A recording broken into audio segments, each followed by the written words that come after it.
لما بتعيشي مع ال ADHD بتتعلمي تلبسي قناع التماسك يوميا مع الناس بالشغل وحتى مع أقرب المقربين لإلك.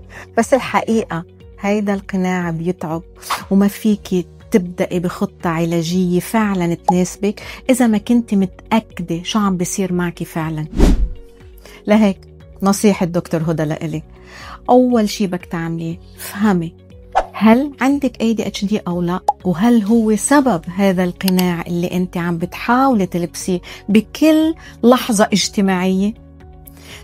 حتى تصير الخطة على مقاسك بالضبط بدك تفهمي شو عم بيصير معك. شاركينا تجربتك وتواصلي معنا حتى تعرفي هالتعب المزمن اللي أنت حاسستيه هل هو إن فضت بطاريتك؟ هل ممكن إنه أنت تكوني شخص لا اجتماعي؟ أو والأرجع هو في عندي معاناة مخفية لازم أعرف سببها عم بتخليني أتعب وتفضى طاقتي وكون فقط بحاجة لأني وقت لإلي تعبيها، لأنه لبس القناع كل الوقت مؤلم. تواصلي معي وأنا رح أقول لك شو الحل.